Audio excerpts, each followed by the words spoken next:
बिस्मिल्लाहिर्रहमानिर्रहीम। नाज़रीन अस्सलाम वालेकुम। इमरान वसीम हाज़िर खिदमत है और प्रोग्राम में हमारे साथ तशरीफ रखते हैं माहिर कानून तज्ज़ियाकार अज़हर सदीक साहब। अज़हर सदीक साहब, हम प्रोग्राम में आपको खुशामदीद कहते हैं। अस्सलाम वालेकुम। वालेकुम अस्सलाम, बहुत शुक्रिया। अज़हर सदीक साहब, वज़ीर आज़म इमरान खान के खिलाफ बड़ी साजिशें हुई, कोरोना वायरस से पहले भी, कोरोना वायरस के दौरान भी, कि वज़ीर आज़म आज गए, कल गए, लेकिन हमने देखा वो तमाम साजिशें नाकाम हुई और वज़ीर आज़म इमरान खान ने तमाम साजिश करने वालों को जो कहते हैं कि वज़ीर आज़म इमरान खान अहल नहीं है, और उसी वज़ीर आज़म इमरान खान ने बड़े बड़े माफियाज के ऊपर हाथ डाल दिया और किसी को पता भी नहीं चला कि गेम क्या वज़ीर आज़म इमरान खान डाल चुके हैं। और आपने देखा कि पावर सेक्टर के अंदर जो रिपोर्ट आ चुकी है, जिसके मंदरजात पब्लिक हुए हैं, पिछले 13 सालों में 5,000 अरब का डाका इस मुल्क के खजाने पे डाला गया।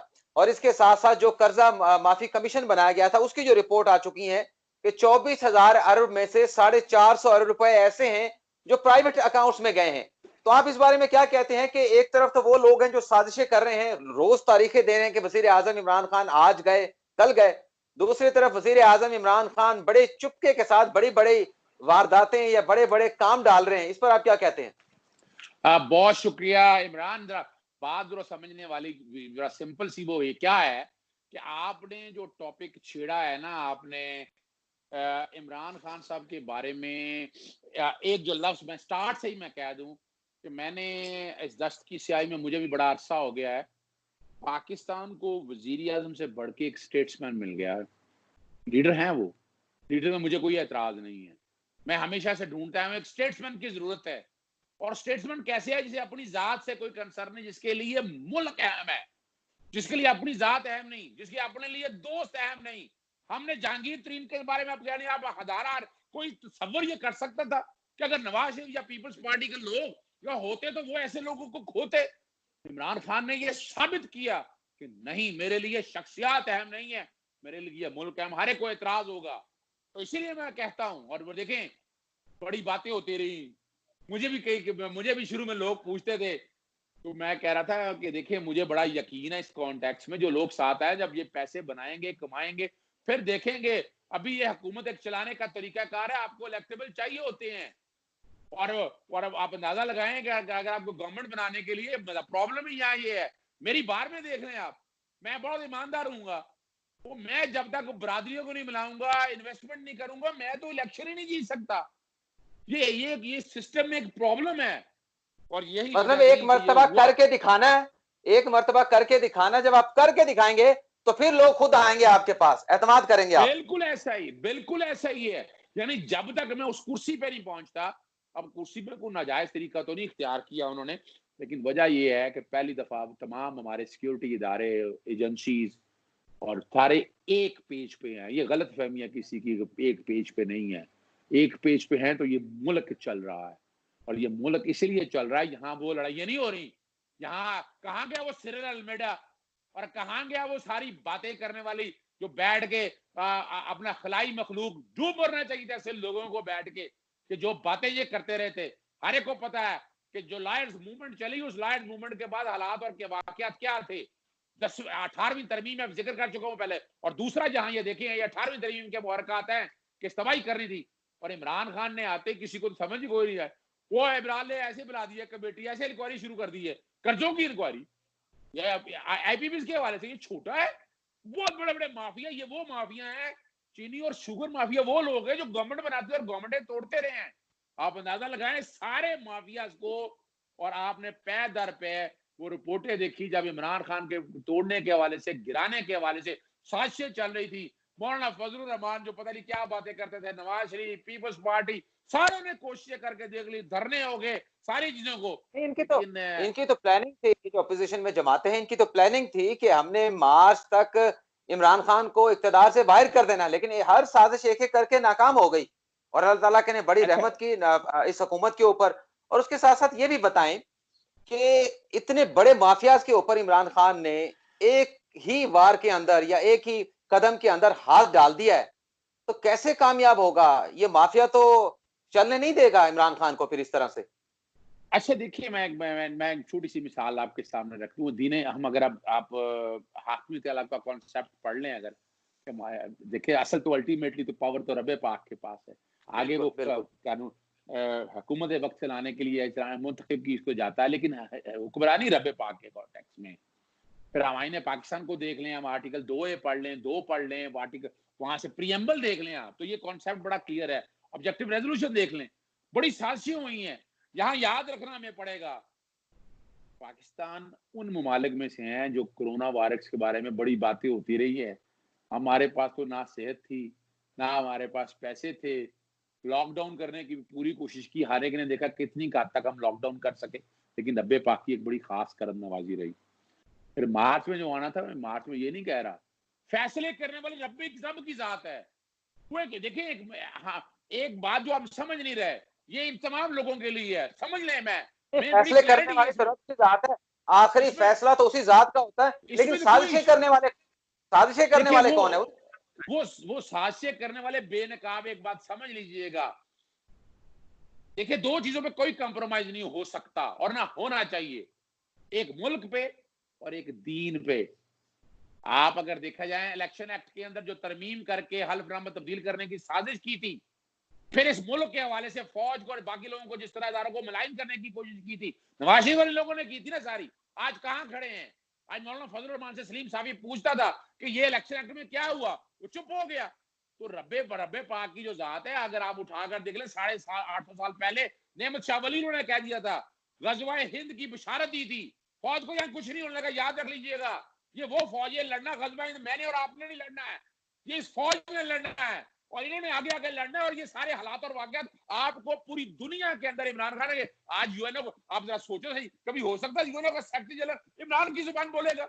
इमरान ने जो आगे बात की, मदद करने की और तमाम अपना तरक्की जो गरीब ममालिक है उन सबके हवाले से बात की, और हारे का हमने देख लिया। और ये माफिया के खिलाफ जो जंग लड़ रहा है, ये अवाम की जंग है। और अगर सदीक साहब मैं यहाँ पे कर दूं, मैं माजरत चाहता हूं आपको काटने के लिए, जब पहली मरतबा ये वजीर आजम इमरान खान ने अपील की थी कि अक़वाम आलम को जो तरक्की पजीर ममालिक हैं उनकी तरफ देखना चाहिए, उनके कर्जे माफ किए जाने चाहिए, उसमें फ्लेक्सिबिलिटी पैदा की जानी चाहिए, तो हमने शाहिद खाकान अब्बासी साहब से बात की थी, तो उन्होंने कहा था ये तो मांगता है, इसका मांगने का ही काम है और इससे कोई काम नहीं होता। और आज देखें, ये अल्लाह ताला का खास करम है ना इमरान खान के ऊपर कि अक़वाम आलम मान रहे हैं, G20 वाले मान रहे हैं, बाकी दुनिया मान रही है, अक़वाम मुत्तहिदा मान रहा है कि वाकई तरक्की पजीर ममालिक को उनके जो कर्जे हैं उनके ऊपर रिलीफ मिलना चाहिए। तो लीडर बन के कौन सामने आया? फिर इमरान खान ही आया ना। मैलम स्टेट्समैन क्यों किया? कभी आपने कश्मीर का मामला, आप देखिए रब्बे पाक ने इज्जत कितनी दी है इस इंसान को, इमरान खान को, बसियत वज़ीर आज़म। कश्मीर का मसला जिसे आसान तरीके से उठाया, दीन इस्लाम का प्रचार उन्होंने इस तरीके से किया, आका दो जहां हुजूर नबी करीम से नामूस रिसालत की जहां बात की उन्होंने, अब जरा सोचे सही। फिर बैठ के ये गरीब ममालिक के कर्जों के हवाले से बात की। मंगता कौन होता है? मंगता वो है, बिल्कुल मंगता ऐसा मंगता हमें चाहिए जो कौम के लिए मांगे, जिस जात के लिए नहीं मांग रहा, सिर्फ महल नहीं बना रहा, हेवन फील्ड नहीं बनाया, जाती उम्रा में बैठ के जदाते नहीं बनाई है, ये कौम के लिए मांग रहा है। जो कौम के लिए मांगता है वही तो लीडर है। आका दो हुजूर नबी करीम की जात देखिए आप, क्या अपनी जात के लिए कोई काम किया? नहीं। God love those who love their human being. अभी सिर्फ देखिएगा, अभी जरा मैं बता दूं आपको, इमरान खान से रब्बे पाक कोई जितनी उम्र दे, हयाती दे, उन्हें आसानियां पैदा करे, वो ये करके रहेंगे। खौफ रब का है और आका दो जहां हुजूर नबी करीम की जात से प्यार है। अभी आप जब शुरू कर रहे तो बैठ के एक बात आपने छेड़ी, 5,000 अरब, अब जरा सोचे, जरा अब सोचे तो सही, कितना? 5,000, 4,802 अरब एग्जैक्ट है सब्सिडी और इन कॉन्टेक्स के हवाले से। यानी इन्होंने को 50 अरब या 80 करोड़ लगाया, 415 अरब कमा लिया। यानी जो वापडा जो था, जो 80 अरब 26 अरब में नुकसान था, ट्रांसमिशन डिस्ट्रीब्यूशन कंपनी ये बना के, ये पूरी प्लानिंग के साथ किया गया। आपने डैम नहीं लगाने दिए और क्रेडिट जाता है इमरान खान को और असल में सुप्रीम कोर्ट को, जाकिर निसार साहब को, डैम लगा दिए। अगर डैम लगे होते तो ये हम ये भुगत रहे होते। ये जो हजारों अरब का नुकसान है जो बैठ के, और अब मौका वो आ गया है, अब मौका आ गया फोरेंसिक ऑडिट तो होने दे, इनकी तो नींदें हराम हो गई हैं। यानी जो कहा जा रहा था इमरान के दाएं आए आसपास बैठे, इमरान खान इसमें कोई चीज कॉम्प्रोमाइज नहीं करेगा, तो इसमें करप्शन का ये पैसा निकाल के रहेंगे वो चाहे आटा और चीनी की शक्ल में हो। अभी तो कर्जों वाली आनी है, जब वो आएगी वो इतनी भयानक है, आप परेशान हो जाएंगे कि किस तरह इन लोगों ने लूटा है, किस तरह ये मनी लॉन्ड्रिंग का पैसा यानी यही देख रहे ना, प्राइवेट अकाउंटों में पैसा गया ना, इस ये रिपोर्ट के अंदर आ गया ना भैया, अगर आप कारोबार करें प्राइवेट अकाउंट में वैसा क्यों गया भाई, यही तो यानी आप डिविडेंड के नाम पर बेवकूफ बनाते रहे हैं। आप ROR रिटर्न ऑन इक्विटी की बातें हम कर रहे हैं, अगर हम उन चीजों को सबको उठाकर देखें तो आपने तो ऐसी लूटमार की है। और आपने डॉलरों में यानी कि ऐसे ऐसे पावर प्लांट है कि जिन्होंने 3-3, 4-4 साल में पैसे यानी ओरिजिनल पैसे ही पूरे कर लिए आपने वो कैपेसिटी पेमेंट वो एक अलग इशू है, मैं उसको छेड़ना नहीं चाहता आपने, लेकिन आपने किराए ही महंगे रखे। आपने एक घर अगर 1 लाख रुपए का था तो उसका किराया तय कर लिया 3 लाख, वो लाख रुपए का घर है 3 लाख किराया तय कर लिया तुमने यार। और फिर ऊपर से तुम चीजें नहीं देते, तुम फर्नेस ऑयल नहीं देते तुम उसको। मैं एक बात कर रहा हूँ, जब तुम फर्नेस ऑयल नहीं दोगे, चीजें नहीं दोगे या पैसे नहीं दोगे, वो कैपेसिटी पेमेंट तुम्हें देनी पड़ेगी, किराया तो तुम्हें देना पड़ेगा, सूद भी देना पड़ेगा। यानी ये तो एक ऐसा मामला है, ये बड़ा क्रेडिट जाता है इमरान खान को, ये असल हकायक अवाम के सामने आके इसका फोरेंसिक ऑडिट होना चाहिए। मैं अगर ईमानदार कारोबार आदमी हूं ना, मुझे नहीं डरना चाहिए। मैं तो जहांगीर, क्यों डर रहा है जहांगीर, क्यों लेकिन डर रहा है? यहाँ पे तो अजहर सदीक साहब ये भी देखने में आ रहा है कि ये जो पावर सेक्टर के हवाले से रिपोर्ट आई है, जैसे मैंने आपको बताया कि 5,000 अरब का घपला है और आप बता रहे हैं 4,802 अरब का एग्जैक्ट घपला है। तो जो मुआवने खसूसी है वजीर आजम इमरान खान के तवानाई के हवाले से, नदीम बाबर साहब, सुनने में ये आया है कि वो तो इस रिपोर्ट की मुखालफत कर रहे हैं कि ये रिपोर्ट जो है वो दुरुस्त नहीं है, इसमें जो हकाइक है उनको देखा नहीं गया, और उनकी खुद हिस्सेदारी है एक जनरेशन कंपनी के अंदर, ओरिएंट पावर कंपनी जो है।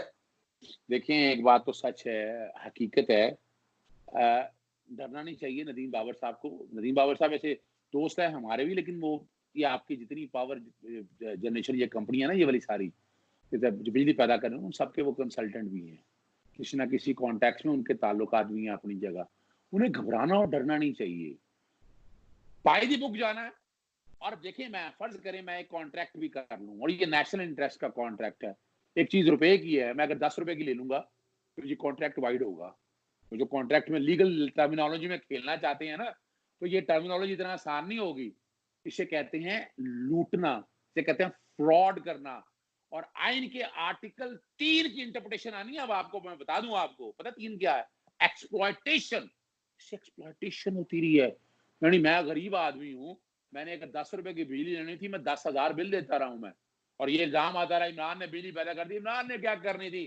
वो नेपरा का निजाम जो आपने बनाया, नेपरा के अंदर मौलाना फजलुर रहमान तो रोज इसलिए है ना, उनके करीबी रिश्तेदार थे पहले चेयरमैन ने नेपरा, वो रिकॉर्ड निकाल के किसी दिन बात करेंगे उसमें भी, तो वो बैठ के बिजली की ये काम आपने इंडिपेंडेंट रेगुलेटर लगाया था नेपरा, ये नेपरा का काम था। नेपरा ने आंखें बंद रखी इसमें कि तरीकाकार का सियासी तकर्रियां होती है, हर सूबे में से एक मेंबर आना, एक चेयरमैन लगा देना। और आपको पता है कि जब पैमरा में अबसार आलम को लगाया गया तो बड़ा शोर डाला मैंने, वो जुडिशल एक्टिविज्म को, या हमें वो थोड़ा सा क्रेडिट दे दें कि हम बैठे नहीं थे वहां भी वो एक एजेंडे के तहत so called liberalism, open society को, बेरारवी को, और वो एक एजेंडे के साथ वही लोग थे जिनको आगे लेकर आगे आए थे, और हम वहां भी खड़े हुए। तो यहाँ भी कौम इमरान के साथ खड़ी है, इमरान खान के साथ खड़ी है, स्टेट्समैन के तौर पर है। तो जो नहीं समझ पा रहे उनको, उन्हें अब समझ आना चाहिए कि इमरान खान इस निजाम में, इस सड़े गले निजाम के अंदर, कि जिसके अंदर उसकी जड़ों के अंदर भी इतनी रिश्वत और बदमाशी, इकरबा परवरी, मैं क्या क्या लफ्ज इस्तेमाल करूं, सरायत कर चुकी है। वो कुरेद के निकालेंगे, ये जड़ें खोखली की है ना, इसमें से वो गंद निकाल के इसमें एक ऐसा मट्टी, इस मुल्क की मोहब्बत वाली मट्टी वो भरेंगे। उम्मीद है कि ये सारे बड़ा कमा लिया लोगों ने, मेरी बात सुने, आईपीएस ने बहुत कमा लिया। कितना चाहते हैं ये ना छोड़े इस रिपोर्ट को, इन्हें आना चाहिए कौम के सामने कि ठीक है हमने कमा लिया है, हम इतना एडवांटेज देते हैं, मान लें इसमें से। मैं ये नहीं कहता, करप्शन तो अब जब खुली है तो सारा कुछ सामने आएगा ना, फिर इसमें एक बहाना बनेगा, वो एक डेंजरस बात है कि जनाब आर्बिट्रेशन में हम चले जाएंगे। अब देख रहे बड़ा खतरनाक काम है, को अच्छा जिक्र कर दें, हम आर्बिट्रेशन में चले जाएंगे, फिर वो आपको पता है नवाज शरीफ वगैरह या इन्होंने वो गारंटियां लिखवाई हुई हैं, शोटियां लगाई हुई हैं कि जनाब हम इसके गारंटर हैं, हम ये जिम्मेदारियां लेंगे। तो एक टॉपिक अभी जो आगे कौम के हवाले से है ना, वो आर्बिट्रेशन के कॉन्टेक्स्ट में है। आर्बिट्रेशन को हमें बाईपास कैसे करना, वो यही है कि अगर आर्बिट्रेशन से बाईपास कब होते हैं, जब करप्शन के एलिमेंट होंगे, जब करप्ट प्रैक्टिसेस के होंगे। हमने रेंटल पावर में देखा, सारे मामले में देखा, वो अगर आप मजबूती के साथ, यानी यहाँ फोरेंसिक, जैसे इमरान ने बड़ा जबरदस्त एक काम किया, आपको याद है हम जब डिस्कस कर रहे थे कि चीनी और आटा में फोरेंसिक रिपोर्ट पहले ली है, अगर नैब के पास चला जाए तो नैब ने फोरेंसिक ऑडिट नहीं करा सकना था, एफआई नहीं करा नहीं सकना था।